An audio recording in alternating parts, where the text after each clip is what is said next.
رب اشرح لي صدري ويسر لي أمري واحلل عقدة من لساني يفقهوا قولي سبحانك لا علم لنا إلا ما علمتنا إنك أنت العليم الحكيم ولا حول ولا قوة إلا بالله العلي العظيم.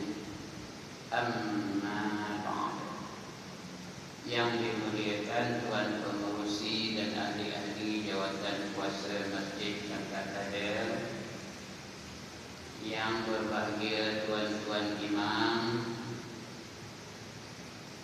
tuan-tuan bilal, tuan-tuan guru, para ustaz-ustaz, seterusnya tuan-tuan hadirin, pemimpin-pemimpin tempat, hadirin yang dirahmati Allah sekalian.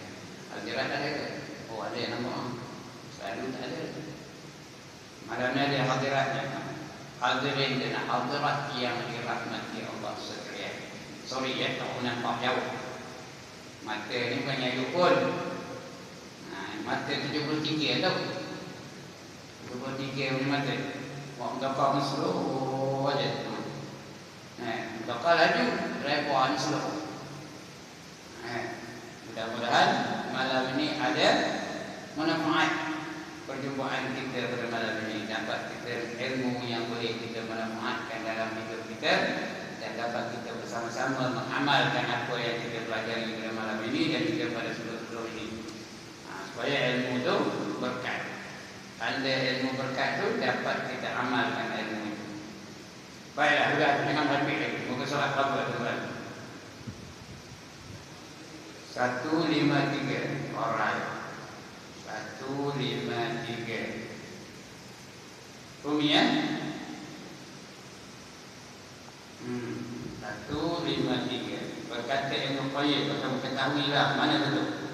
Penulis kitab Syarah Al-Aqidah yang tu kan?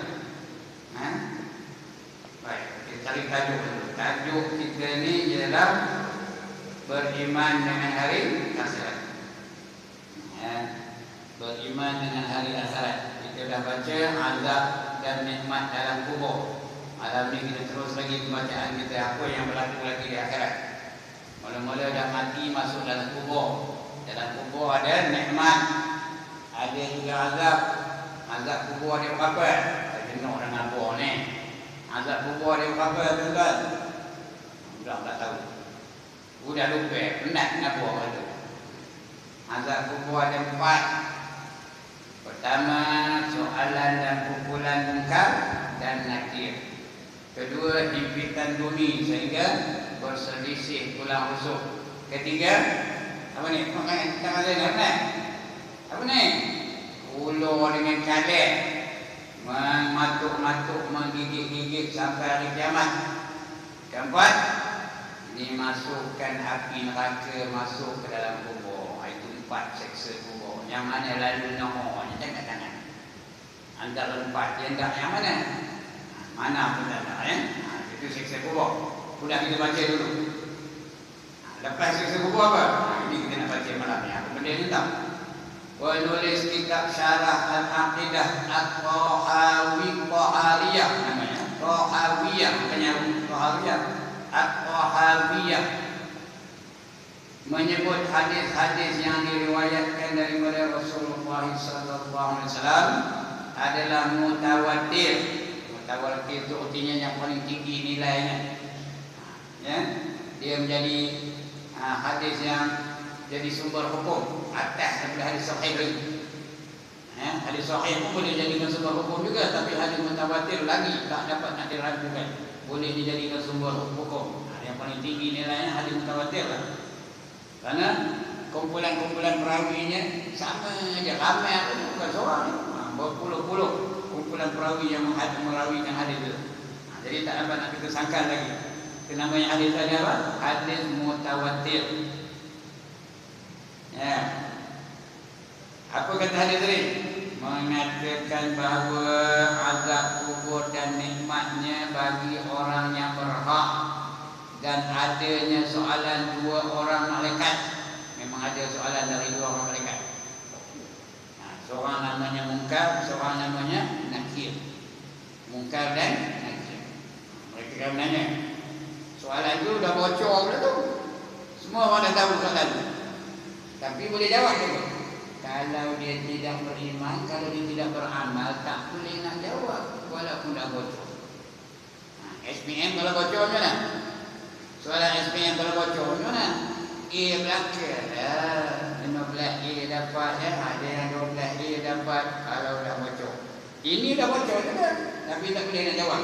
Bukan banyak soalan cuma 6 macam. Siapa Tuhan kamu? Siapa Nabi kamu? Apa agama kamu? Apa kiblat kamu? Lagi apa?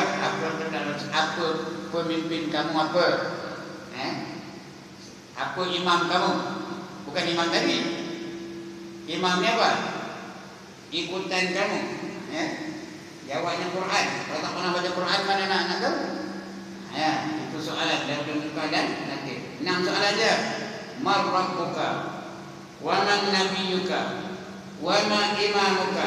3. Wa ma qiblatuka? 4. Wa ma dinuka? 5. Wa man ikhwanuka?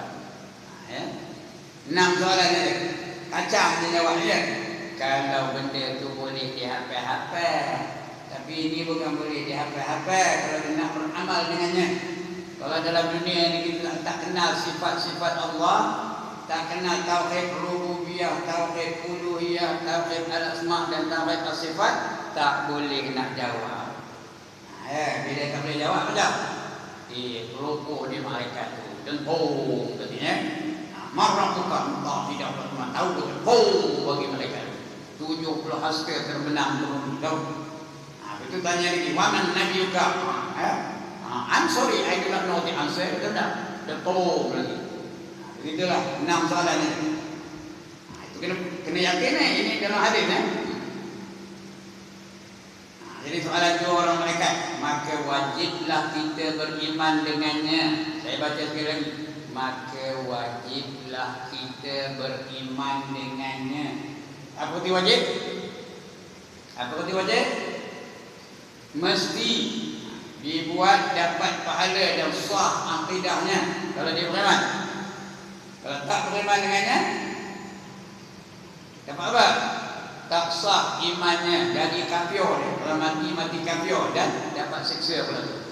Itu wajib. Wajib ni wajib syarak bukan wajib bagi Allah. Wajib bagi Allah lain. Sifat 20 tu wajib bagi Allah. Ini wajib syarak. Dibuat dapat pahala, ditinggalkan berdosa. Wajibnya ni Jadi 5 hukum syarak tu: wajib, haram, sunat, makruh, harus. Yang ni wajib syarak tadi. Wajib kita mempercayainya. Wajib beriman dengannya. Kita tidak boleh berbicara mengenai kekaifiatnya. Tak boleh berbicara dengan kaifiatnya, macam mana dia buat gini. Tak payah bicara. Itu memang tidak disuruh. Macam mana Allah menjadikan manusia? Macam mana? Tak ada.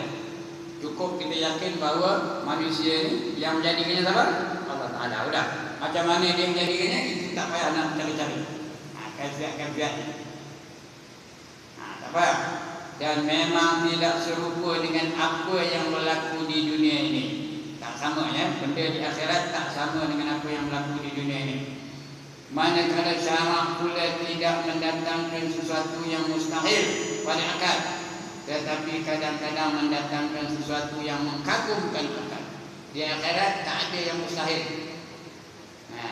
Tak ada yang mustahil, tapi heran akal ada. Nak kata mustahil tak ada.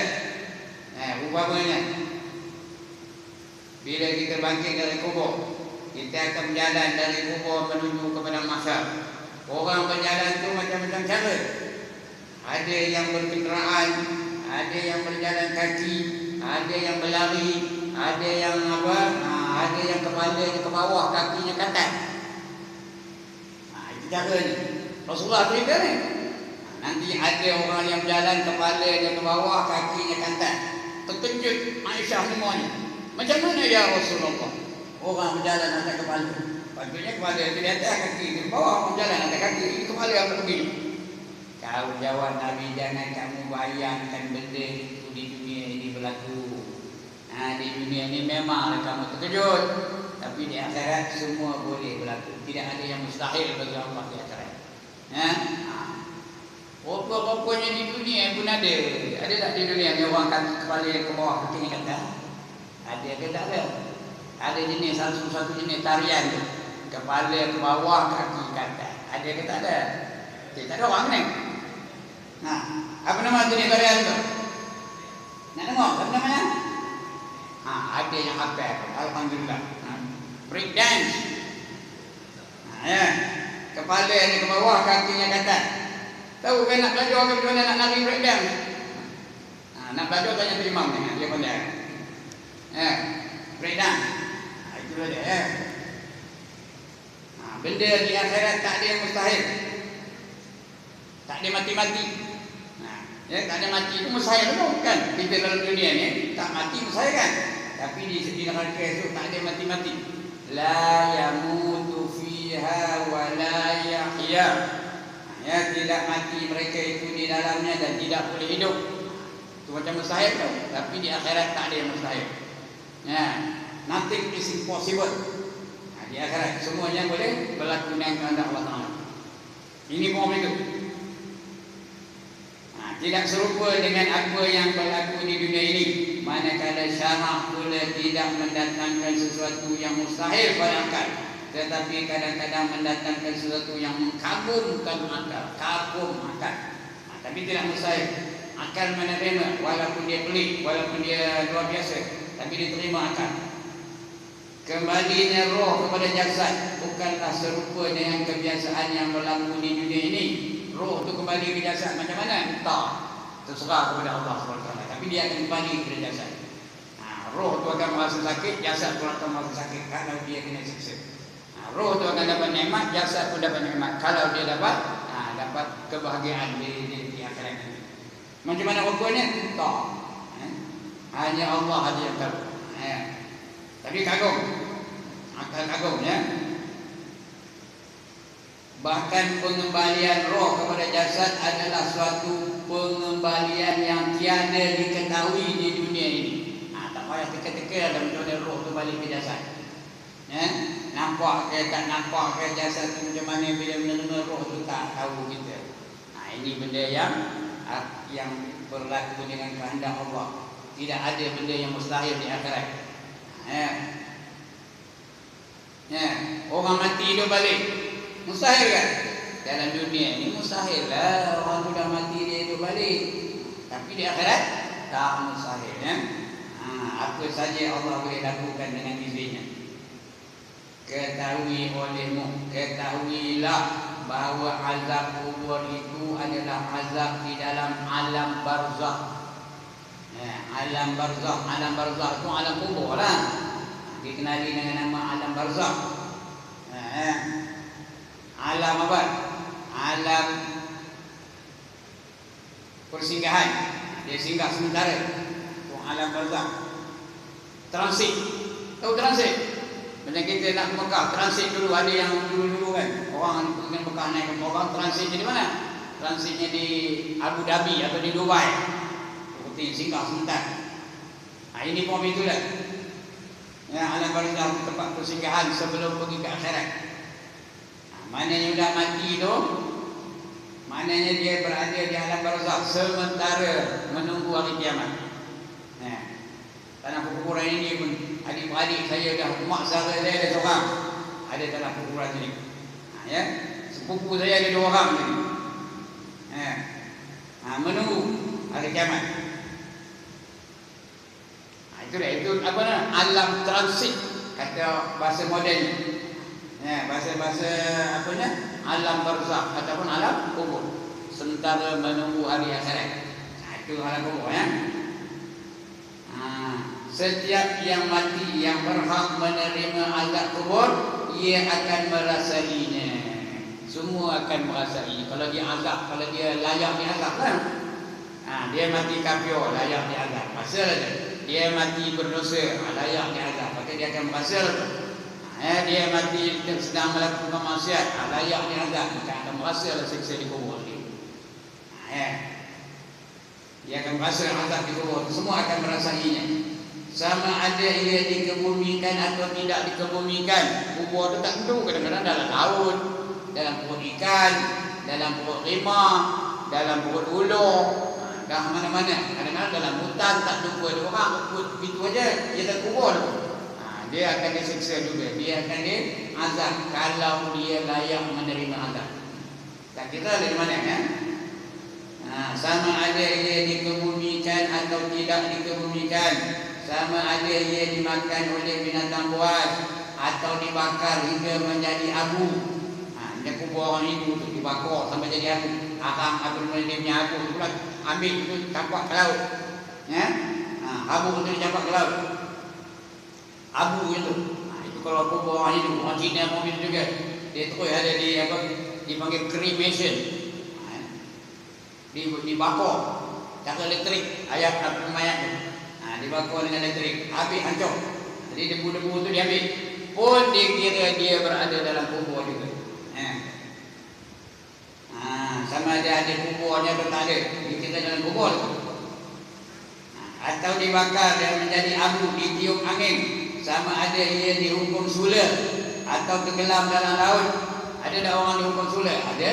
Di antaranya bini Yasir, namanya Sumayyah. Orang-orang Quraisy tu marah pula kerana dia mengikut Nabi Muhammad. Lalu disula dengan Sumayyah. Tahu sula? Kayu tajam tu cucuk ponggongnya, dia ditangkap ponggong tu. Lepas tu biarkan dia mati begitu. Jadi Sumayyah syahid. Isteri kepada Yasir. Yasir pun mati dibakar. Kenapa? Mempertahankan iman. Syahid dua-dua tu. Yasir pun syahid, Sumayyah pun syahid. Ammar tak dibunuhnya kerana apa? Kerana dia budak lagi pada masa itu. Ammar bin Yasir terkenal ya. Itu keadaan di kubur. Sama ada ia dihukum sula ataupun tenggelam dalam laut. Azab itu akan menimpa rohnya dan jasadnya. Dua-dua kena. Roh pun kena, azab jasad pun kena. Tak kira lah sama ada bersatu roh dengan jasad atau tidak. Kedua-dua itu akan kena azab kalau dia layak diazab. Tapi kalau dia layak menerima nikmat, akan dapat nikmat lah. Azab itu akan menimpa rohnya dan jasadnya sebagaimana ia menimpa orang mati yang dikebumikan. Macam kita mengebumikan orang mati itu, dia akan disiksa dan dia juga akan menerima azab, dia akan menerima nikmat. Macam itulah juga. Itu nampak di kita rohnya ada, nampak jasad pun nampak.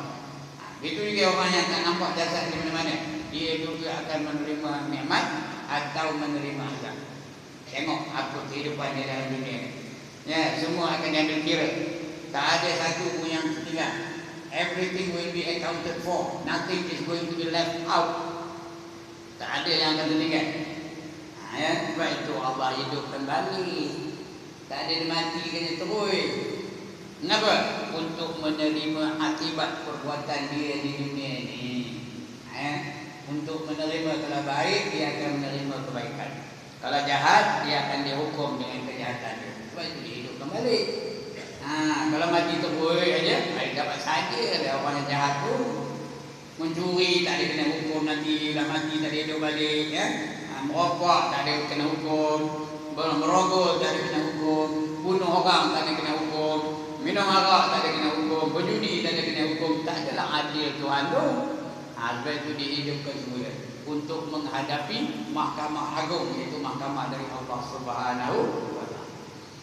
Itu yang Allah kata dalam Quran tu, allazi khalaqal mauta wal hayata liyabluwakum, sambung, ayyukum ahsanu amala. Dialah yang menjadikan mati dan hidup untuk menguji kamu, siapa di antara kamu yang baik amalannya. Kalau baik dibalas dengan baik, kalau jahat dibalas dengan jahat. Kalau kita beriman betul-betul macam ini, beriman betul dengan hari akhirat, berani ke nak ambil nombor ekor, tuan. Berani ke nak minum arak, berani ke nak berjudi, berani ke nak berzina, berani ke nak merompak. Malahan tinggalkan sembahyang pun tak berani. Kalau kita beriman betul-betul. Orang yang meninggal sembahyang, satu waktu meninggal sembahyang, nanti masuk neraka 60 tahun, tahu tuan. Satu waktu tinggal 60 tahun masuk neraka. 60 tahun itu dunia ke akhirat. 60 tahun itu 60 tahun dunia ke 60 tahun akhirat. Akhirat. Satu hari di akhirat bersama dengan 1000 tahun di dunia. Kalau 60 tahun berapa? 60 kali 1000 kali 365 tahun. Berapa tu?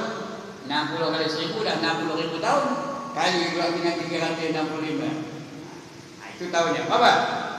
Tak tahu macam mana? Tak pernah haji matematik mana kan? Atau matematik ada tapi dapat 9 kan?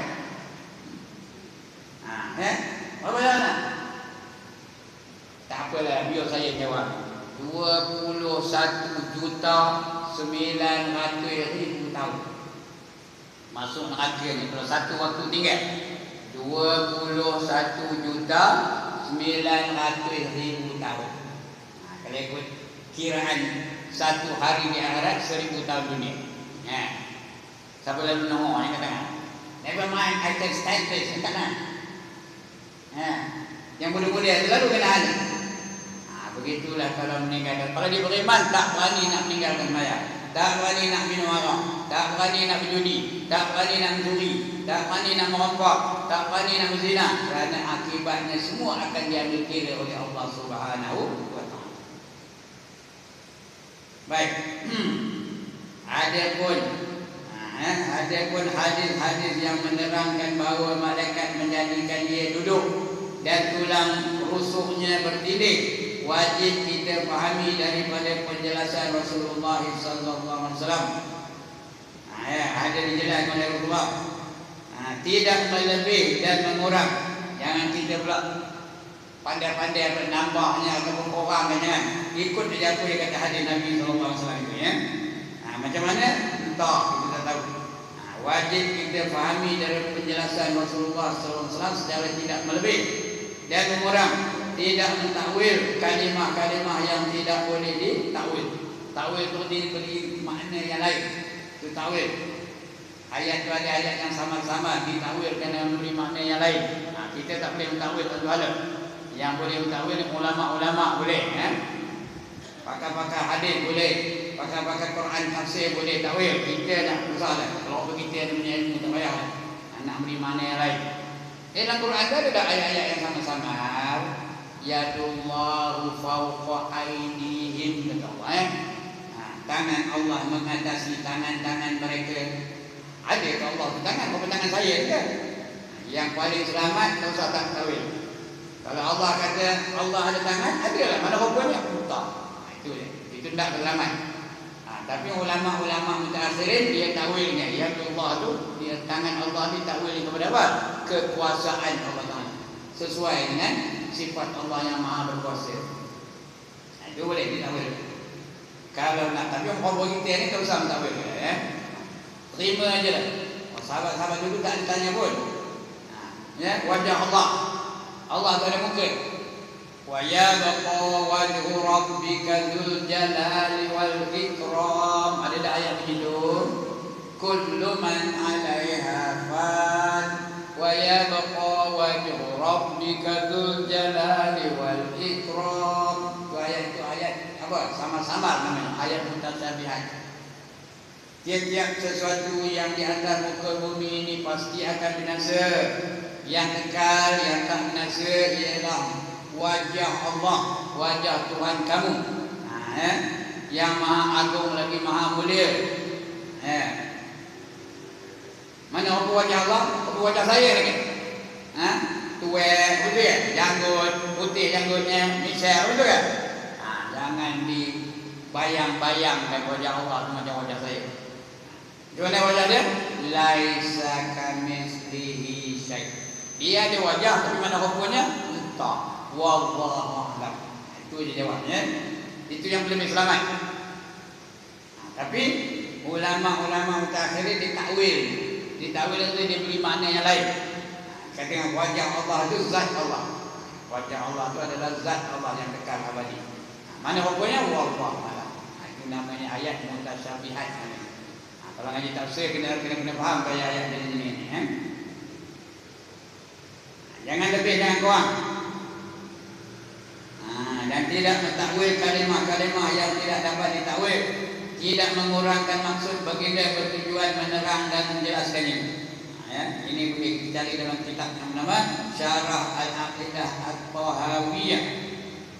Muka surat juga ada, muka surat 451 dan 452. Tengok muka surat pula.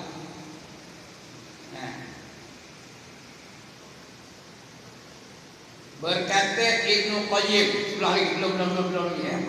Masih lagi 153. Berkata Ibnu Qayyim, menurut pendapat ulama dahulu mengatakan orang yang telah mati berada di dalam nikmat dan azab itu berlaku kepada rohnya dan juga kepada jasadnya. Itu ulama dulu menjelaskan bahawa dia merasa nikmat, rohnya bermuasa, jasadnya bermuasa. Punya kita dalam dunia lah. Ya? Kalau dapat nikmat, roh pun dapat nikmat, jasad pun dapat nikmat. Kalau kita makan sedap, tekak rasa sedap, roh pun rasa gembira dapat makan yang sedap. Begitulah. Roh dan jasad. Manakala roh pula masih kekal merasai nikmat ataupun azab selepas daripada bercerai dengan jasad.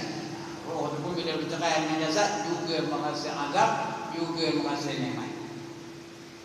Dan kadang-kadang roh itu berhubung dengan jasadnya. Kemudian apabila sampai hari kiamat, kiamat kubro, kiamat kedua, satu kiamat kubro. Kiamat kubro itu apa? Kiamat besar.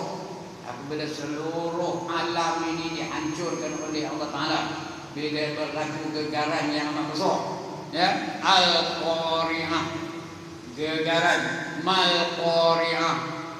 Apa itu gegaran? Wa ma adraka mal-Qari'ah. Tahukah kamu apa yang dikatakan gegaran itu? Yauma yakunun nasu kal farashil mabsus. Di hari itu manusia-manusia berterbangan seperti kekatu. Semua manusia terbang masuk mana kekatu, tahu? Siapa nak jadi Superman, tengok hari kiamat. Tunggu hari kiamat akan jadi Superman, super lady. Terbang. Bukan dia terbang, diterbangkan. Kerana terpancung. Wa takunul jibalu kalmihnil manfush. Dan pada hari itu juga gunung-gunung, bukit-bukit berterbangan seperti kapas-kapas yang ringan. Itu dia. Itu kiamat kubro, kiamat besar.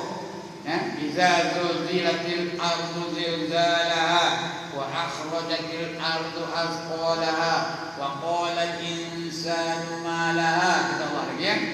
Apabila bumi ini digoncangkan dengan sekuat-kuat goncangan, lalu mengeluarkan isi-isinya yang berat-berat, besi-besi terpancur, gunung-gunung terpancur, kayu-kayu terpancur, batu-batu terpancur, habis semua yang berat. Yang berat itu terpancur, yang ringan kaki lah ya. Ketika itu manusia terkejut. Wa qala al-insanu ma laha. Berkata manusia, apa ni ma laha? Itu cakap Arab, orang Arab dia kata ma laha. Orang cakap Ladin ni tak ada dia kata ma laha. Apa kata orang cakap Ladin? Tengok keadaan orang itu. Apa ni komen? Itu orang cakap Ladin lah. Orang gajah pun itu juga. Lagi orang di Selabak apa nak? Tahu orang Selabak? Apa katanya? Apa iki katanya. Dia orang jauh. Orang di New Delhi, orang Tamil tu apa katanya? Yang ada itu malah tu. Orang di England, mana? Orang di England mana? Dia cakap pinggang dulu. What is happening, man? Katanya itu malah. Itu apabila berlaku hari kiamat besar, namanya kiamat kubro. Lagi satu namanya kiamat sughra, kiamat kecil, itu hari-hari berlaku. Kiamat sughra, sad, ghain, ra, ya tak ada titik. Kiamat sughra itu hari-hari berlaku. Bila mati katak dilanggar di lori, maka kiamat dah katak tu. Tak faham ke mana? Bila ikan keli mati daripada di ujung pancing, orang ngai tu kiamat ikan keli tu. Lagi? Apa tu? Bila pokok tu tumbang, kiamat dah pokok tu. Itu berlaku hari-hari, setiap masa, setiap detik, setiap ketika. Itu kiamat kecil. Kiamat besar akan datang lagi. Tanda-tandanya banyak. Tanda-tanda kiamat besar tu. Di antaranya apabila perempuan hilang malu, itu nak dekat tu. Apabila masjid kekurangan, kosong aja, banyak tiang dari orang, itu dekat nak berlaku dekat hari kiamat. Masjid tempat orang gaduh aja, bukan tempat dapat hidayah, dia sunyi dari hidayah, tempat orang bergaduh aja, itu dekat dengan hari kiamat. Apabila Islam hanya tinggal pada nama aja, sayati zaman ala ummati la yabqa minal iman illa ismun, kata Nabi. Akan berlaku satu masa nanti ke atas umatku, mereka tidak kekal dalam iman, melainkan hanya pada nama saja. Nama-nama orang Islam, nama-nama orang beriman. Ibrahim, tahu siapa nama Ibrahim? Tak nampak nama Ibrahim. Depan dia tak nampak nama. Nama Rasul. Qalilullah, tapi perangai macam Abraham. Itu akan datang ke berlaku. Ada tak? Sekarang sudah ada berlaku dah? Dah ada. Nama Jafar, perangai macam Jeff. Bukan Jafar ini ya, Jafar lain. Lagi? Apa lagi? Nama Maryam, perangai macam Mary Ann. Itu akan berlaku satu masa nanti. La yabqa minal iman illa ismun, tidak kekal mereka dalam keadaan beriman, melainkan hanya pada nama. Wala minal Islam illa rasmun, tidak ada Islam melainkan hanya lambang-lambang. Masjid banyak, 2 batu satu masjid, 2 batu satu masjid, 2 batu satu masjid. Di kampung kita ni pun asal 2 batu ada masjid, asal 2 batu ada masjid. Tapi pergi sembahyang tu, berapa orang yang sembahyang? Terutama Zuhur dan Asar, berapa orang? Jadi kita ni alhamdulillah dah ramai. Kejap ketiga maghrib tadi, Asar tadi tak ada. Jadi banyak tiang dari orang. Ini yang berlaku kata Nabi ni, jangan nyolong mati anak saya, bukan saya ngaku ni ya. Nabi ngaku. Wala minal Islam illa rasmun, wala minal Quran illa darsun. Tidak ada Quran melainkan bacaan semata-mata. Baca Al-Quran tu amal ni dah. Wa'tasimu bihablillahi jami'an wa la tafarraqu. Berpegang kamulah teguh dengan tali Allah dan jangan kamu bercerai-berai, tapi nak gaduh boleh-boleh. Jiran dengan jiran bergaduh, anak gaduh dengan bapa dan sebagainya. Nak gaduh saja. Bukannya sebab besar sangat, sebabnya kecil kadang-kadang bergaduh. Jiran dengan jiran gaduh sebab apa? Sebab berebutkan satu pokok. Pokok apa? Pokok apa? Pokok royan, dia tahan lah. Ini bergaduhkan pokok apa? Pokok terong rembang. Tahu ke dia main ambil terong rembang? Bergaduh pasal pokok terong rembang. Sampai bertumbuk-tumbuk. Aku punya. Padahal pokok tu kan ditanam pun dia hidup sendiri je. Begitu dah hari ini. Tanda-tanda hari kiamat besar ya. Tanda-tanda kiamat kubra namanya. Kemudian itu namanya apa? Kata di apa namanya? Hadis tadi ya. Mana dia? Nikmat dan azab itu berlaku pada rohnya dan jasadnya. Manakala roh mula masih kekal merasai nikmat ataupun azab selepas daripada bercerai dengan jasad. Dan kadang-kadang roh itu berhubung dengan jasad, lalu ia merasa nikmat. Kalau nikmat merasa adalah roh merasa, jasad merasa. Atau azab bersama dengan jasad. Roh merasa azab, jasad merasa azab. Kemudian apabila sampai hari kiamat kubra, dikembalikan roh kepada jasad. Roh itu akan kembali kepada jasad. Jasad itu akan hidup balik. Walaupun dah rebut, walaupun dah tinggal tulang, walaupun tulang pun dah tinggal habuk, dia tinggal debu je, tapi berkuasa dah Allah mengembalikan jasadnya, berkuasa. Allah jadikan kita daripada tak ada kepada ada pun Allah berkuasa. Ini kan pula Allah nak membaik pulih benda yang dah rebut, nak jadi balik, nak jadi balik teguh. Lagi senang bagi Allah, mudah, benda dah ada. Jadi semua kita akan bangkit semula dari kubur. Ya, tuan-tuan bangkit, saya bangkit, tu Iman bangkit, anak-anak pun bangkit. Asal nama manusia, lepas mati kita akan dibangkitkan semula. Jasad kita, kerana kita ni semua ada benih. Ada satu benih di tulang punggung kita tu namanya ajbuz zambi. besarnya besar biji sawi. Yang ini tak ada hancur. Yang ini kekal. Dari situlah Allah datangkan body baru. Sama ada dia ahli syurga atau ahli neraka dapat body baru. Kalau ahli syurga dia dapat body baru, cantiknya secantik, kalau orang lelaki secantik Nabi Yusuf. Kalau orang perempuan secantik Siti Zulaikha. Kalau orang perempuan. Ya, kalau dia ahli syurga, jadi pilihlah kita nak jadi ahli syurga ke ahli neraka. Kalau dia ahli neraka, dia akan dibangkit juga dalam bulan Hanbul Zambil juga. Dia jadikan dia rupa macam binatang. Ada yang jadi macam serigala. Tengok amalan dia dalam dunia lah. Ada yang dijadikan macam rimau, ada yang dijadikan macam singa, ada yang dijadikan macam ular. Kenapa macam ular? Sebab dalam dunia ni nak belit orang. 5 kupang jadi, serigala jadi, esok jadi macam ular. Ya. Ada yang dibangkitkan macam burung. Nampak? Sebab kerja nak rosak kereta orang. Pantang lepa aja. Ya. Untuk orang rumah dicucuk ni tayar dan sebagainya. Nanti bakar je dalam rumah tu. Besok jadi macam burung. Malahan tuan-tuan dan puan-puan, ada manusia yang Allah bangkitkan seperti babi hitam. Ndak ke tanda. Siapa ndak angkat tangan? Dia bangkit seperti babi hitam. Merepang aja hidungnya. Begitu tu. Itu babi hitam. Siapa mereka itu? Siapa dibangkitkan Allah seperti babi hitam? Yaitu orang-orang yang meninggalkan sembahyang waktu sembahyang fardu. Ini je tak siwa nak sembahyang. Jenuh tu bila azan.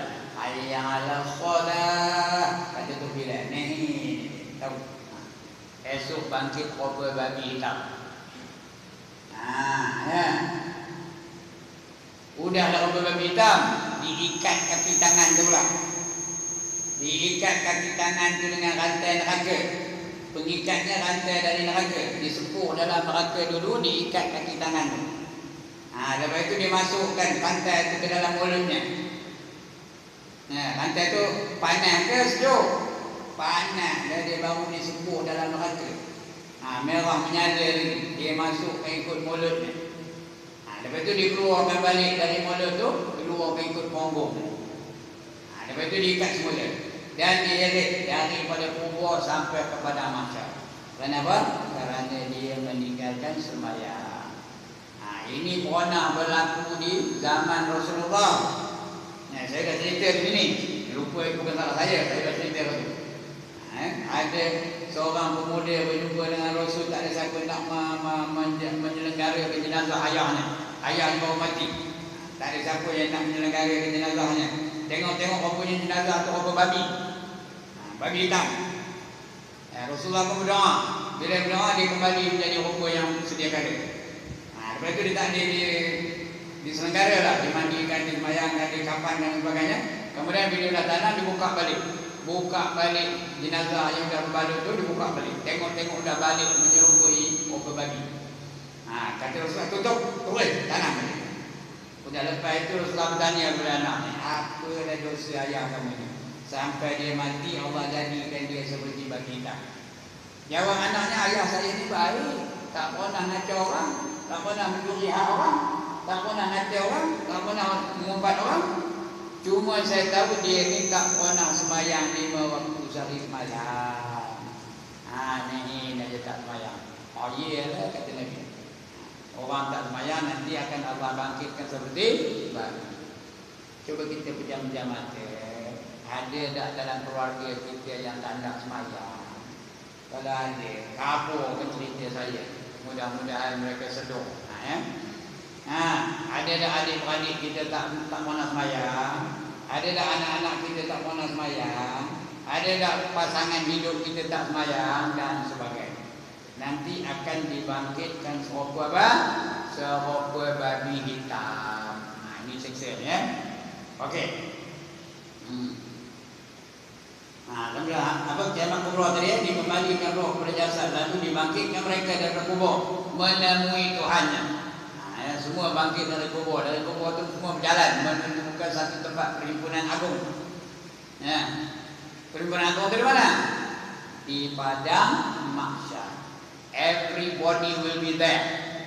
Asalkan nama manusia semua ada di padang mahsyar, berhimpun di sana. Daripada Nabi Adam sampai manusia yang terakhir akan berada di sana. Di padang mahsyar, berhimpit-himpit. Bukan hanya tempat longgo macam itu dah. Nak berkali pun tak dapat. Berhimpit berbenah. Mana dah ramai manusia daripada Nabi Adam sampai manusia terakhir. Berapa bilion, bukan bilion pun, berapa trilion. Sikit ramai kan. Itu juga berhimpit-himpit. Macam rokok dalam kotak rokok. Boleh bayangkan tak? Macam rokok dalam kotak rokok. Boleh tak bayangkan? Rapat ke jarang? Rokok dalam kotak rokok. Orang tengok ke mana? Rapat ke jarang? Rapat ke benar? Cuba keluarkan sebatang rokok tu daripada kotak rokok yang baru, jangan beli ya. Ngabur ada. Cari kotak rokok tu yang baru belum buka, kemudian keluarkan sebatang, itu masuk kembali. Renyuk ke tak? Renyuk lah buat dia berhenti. Begitulah keadaan di padang mahsyar. Matahari senikai dari kolek, gelap lalu, telanjang lalu. Semua telanjang, tahu? Manusia ni, asal nama manusia, kecuali mereka yang dapat lindungan aras. Itu dia selesai lah. Itu di mahsyar nanti ada yang dapat lindungan aras. Orang yang dapat lindungan aras macam duduk bawah aircon je lah. Sejuk, nyaman, selesa, gembira, relax. Orang yang duduk di bawah aras. Tidak kira tanda. Tidak kira tanda. Kali lagi nak tanya, kali ketiga. Tidak kira tanda. Tak dengar jawabnya. Tidak kira tanda. Tidak. Kalau tidak, kena melayakkan diri untuk dapat lindungan aras. Siapa yang dapat lindungan aras? Yang pertama, pemimpin yang adil. Itu dapat lindungan aras. Yang kedua, pemuda yang warak. Pemuda sampai muda sampai dia mati tak ada melakukan dosa-dosa besar. Kalau ada dosa kecil pun dia tempat taubat. Warak. Pemuda yang warak. Warak itu bukan mesti pakai jubah, pakai taubat. Dia meninggalkan sebahagian daripada yang halal kerana takutkan haram. Itu warak. Kalau benda itu syubhat dia tak makan. Barang-barang keluaran orang kafir dia tak makan. Tofu dia tak makan kalau orang kafir buatnya. Mi dia tak makan kalau orang kafir buatnya. Bihun tak makannya kalau orang kafir buatnya. Itu orang warak. Orang warak bantai satu saja. Itu orang warak. Yang cakap dia warak. Tak ada selidik-selidik. Pemuda yang warak tak pernah melakukan apa-apa dosa. Dari muda sampai dia mati. Yang kedua, yang ketiga, orang yang hatinya sentiasa tertambat kepada masjid. Dia nak ke masjid aja, semayang mesti di masjid, dia iktikaf. Lima waktu dia mesti berada di masjid, dia baca Quran dan dia melepak di masjid. Tempat dia melepak ialah masjid. Orang yang tak pernah datang ke masjid tak bukan masuk dalam golongan ini. Adalah orang yang duduk tepi masjid tapi tak pernah naik daripada masjid. Ada ke tak ada? Kalau orang begitu tak ada masuk dalam golongan ini. Yang ketiga, yang keempat, seseorang yang sentiasa bangun di tengah-tengah malam. Setiap malam bangun di tengah-tengah malam. Menangis-nangis bermunajat dengan Allah. Bukan sekali-sekala. Setiap malam, hampir setiap malam atau banyak masanya dia bangun untuk mendirikan sembahyang, untuk berzikir, untuk wirid, bermanja-manja dengan Allah Ta'ala. Itu yang keempat. Yang kelima, dua orang atau dua golongan manusia yang berjumpa semata-mata kerana Allah. Dua orang ataupun dua golongan manusia berjumpa semata-mata kerana Allah Ta'ala. Begitu juga berpisah semata-mata kerana Allah. Tuan-tuan datang ni apa tujuan? Kerana Allah Ta'ala. Balik ke apa tujuan? Kerana Allah Ta'ala. Dapat masuk golongan ini ya. Itu yang kelima. Yang keenam, seseorang yang menafkahkan hartanya dengan tangan kanannya tanpa disedari oleh tangan kiri. Tangan kanan yang menafkahkan harta, tangan kiri pun tak serok. Itu yang keenam. Yang ketujuh, seorang lelaki. Seorang lelaki perempuan tak masuk. Tapi ada kena-kena yang perempuan. Seorang lelaki yang diajak oleh seorang perempuan yang cantik lagi ternama untuk melakukan maksiat, tapi dia menolak kerana takutkan Allah Ta'ala. Ini 7 golongan yang duduk di bawah naungan aras. Di masyarakat tak ada naungan. Payung tak ada, atap tak ada, matahari selingkar dari kepala, mengelejat di bawah sinar matahari. Tapi orang di bawah aras tu relax. Itu namanya kembali semula jasad manusia itu. Lalu bangkitlah mereka daripada kubur menemui Tuhannya. Kita esok bangkit. Summa innakum ba'da dzalika lamayyitun, kata Allah. Summa innakum yaumal qiyamati tub'atsun. Kemudian kamu itu akan semua menjadi mayat-mayat belaka. Ba'da dzalika, selepas ini semua kamu akan menjadi mayat-mayat belaka. Kemudian kamu itu semua di hari kiamat nanti akan dibangkitkan dari kubur. Dibangkitkan, itu bangsun akan dibangkitkan oleh Allah Ta'ala. Sudah bangkit lah. Bangkitnya berbagai-bagai kubur, berbagai-bagai cara saya sebut tadi. Ada yang cantik, ada yang muda, ada yang handsome, ada yang tua, ada yang buruk dan sebagainya. Macam-macam cara. Kemudian berjalan daripada kubur itu kepada mahsyar. Berjalan pun macam-macam cara. Ada orang yang berkenderaan. Siapa yang berkorban masa dia hidupnya, dia ada kenderaan esok.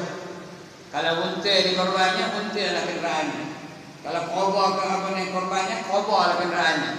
Kalau lembu dia dikorbankan masa hidupnya itu, lembu lah kenderaannya. Kalau kambing, kambing lah kenderaannya. Begitu keadaannya. Jangan bayangkan korban dunia ni. Kalau korban dunia, orang itu nunggu kita di akhirat. Dan sampai si orang lain ni yang menunggu. Ini canggih punya korban tau. Lebih canggih, lebih pudil Lone Ranger. Kenapa berapa Lone Ranger ni? Macam tu. Inilah dia kenderaan mereka daripada kubur ke padang mahsyar. Di padang mahsyar akan jasad dan juga roh akan merasa siksa. Bagi orang yang Allah nak siksa. Tapi bagi orang yang dapat lindungan aras, relax dia, nongeng dia di bawah lindungan aras. Lepas tu apa akan berlaku? Semua akan berdiri di hadapan Allah Ta'ala. Semua akan dicek. Diberi kitab amal. Amalan kita itu akan diberi kitabnya, keputusan amal kita itu. Allah akan beri keputusan di akhirat. Ada convocation besar-besaran tau? Convocation besar-besaran. Kita akan menerima kitab dengan 3 cara.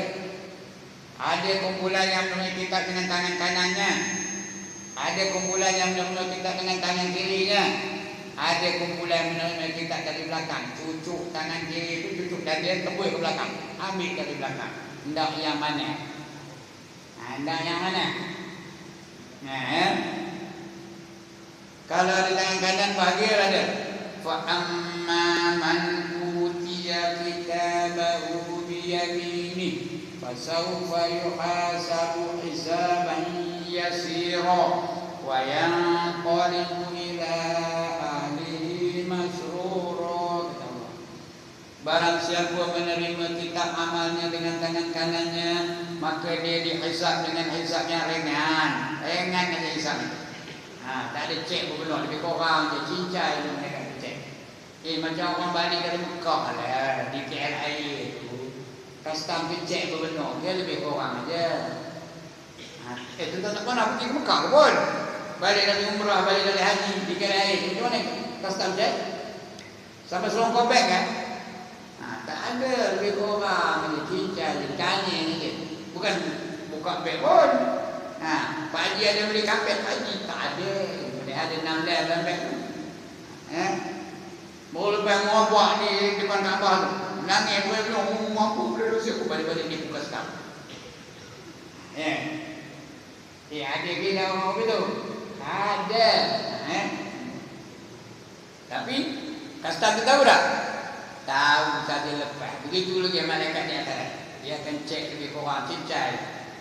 Wa yanqalibu ila ahli masrura, dan mereka akan kembali kepada keluarganya dengan rasa gembira. Ada orang dapat tangan kiri. Ashabul shimal ma ashabul shimal fi samumin wa hamimin wa dhillin min yahmumin la baridin wa la karim. Dan golongan kiri, siapa itu golongan kiri? Mereka berada dalam neraka yang terdapat asap-asap yang panas-panas, udara-udara yang panas-panas. Tiada kecukupan dan tiada keselesaan bagi mereka. Benda angkat tangan, masuk dalam golongan kiri. Ada lagi satu cara. Yang ini lagi teruk, iaitu dicucuk dada tu, tembus ke belakang, ambil dari belakang. Wa amma man utiya kitabahu wara'a dhahri fasawfa yad'u subura wa yasla sa'ira. Barang siapa menerima kitabnya dengan dari belakangnya, maka dia menjerit kecelakaan. Celaka aku, dan akan dimasukkan ke dalam neraka yang bernama Sa'ir. Sa'ir itu salah satu neraka yang disediakan oleh Allah untuk orang-orang yang layak disiksa. Ada 7 neraka. Yang pertama namanya Jahannam, yang kedua namanya Jahim, yang ketiga namanya Sa'ir, yang keempat namanya Saqar, yang kelima namanya Hawiyah, yang keenam namanya Hutamah, yang ketujuh namanya Lazo. Mana ndak tuan? Yang mana ndak antara 7 neraka ni? Hamba dah ndak mana?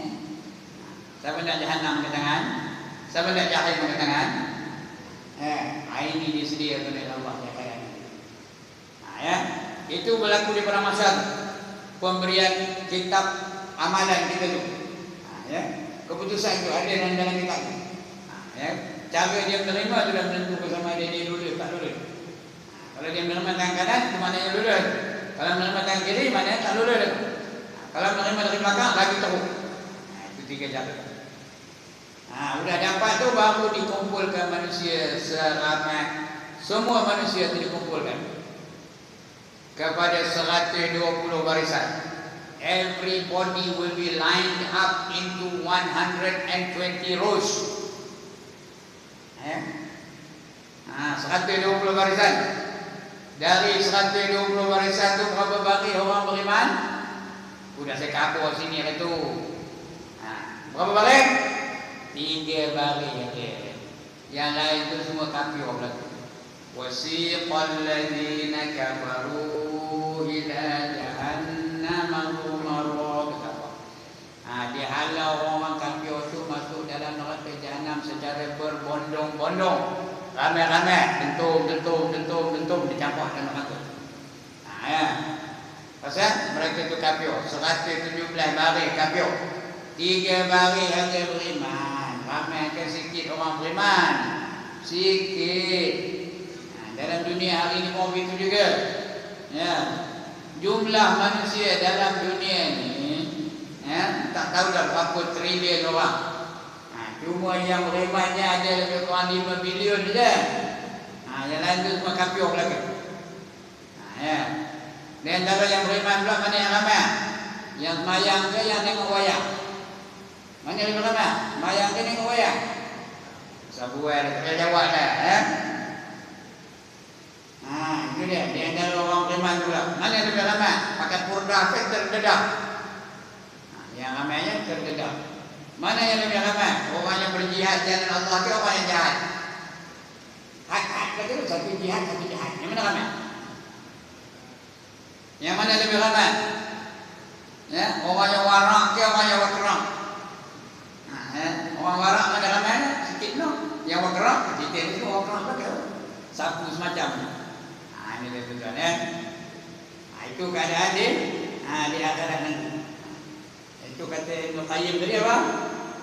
Bahawa orang tu akan disiksa sama ada zatnya ataupun dalam jasadnya atau rohnya pun akan disiksa. Ya. Kemudian mana kita tadi? Kemudian apabila sampai hari kiamat kubra dikembalikan roh kepada jasad, lalu berbangkitlah mereka daripada kubur menemui Tuhannya.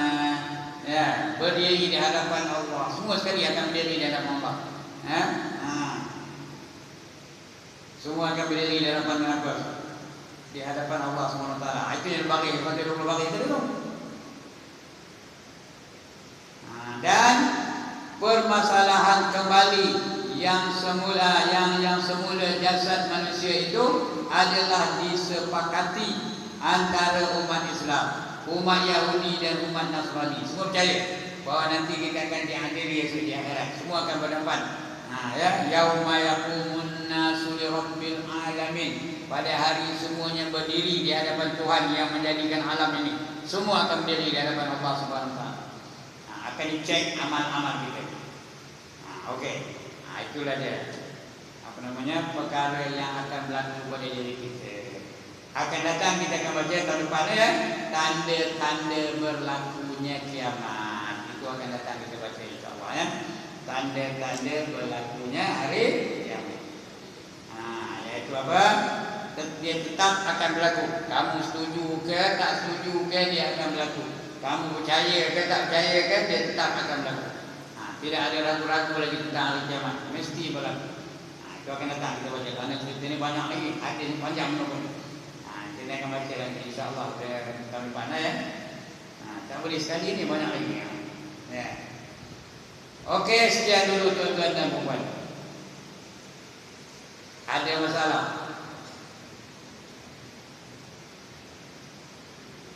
Tak ada. Alhamdulillah. Banggalah saya kerana dapat murid-murid yang bijak-bijak kata. Asal diajar dapat, dapat. Tak ada langsung masalah. Alhamdulillah. Mana nak cari murid macam tuan-tuan dan puan ni? Hanya ada di tangkat ladeh sahaja. Jadi salah silap minta ampun, minta maaf ya. Kalau ada yang menderita selama sejam saya di sini ni minta maaf ya. Kadang-kadang ada tau. Dia tengok jam bila nak berhenti ustaz. Ini berhenti lagi ya. Kalau menderita tuan-tuan sejam selamanya, saya minta ampun, minta maaf ya. Kalau ada kebaikannya, terimalah itu anugerah dari Allah Subhanahu wa taala. Yang salah silap, yang tak betul, yang silap itu dari kelemahan diri saya. Sekian dulu aku qauli hadza wa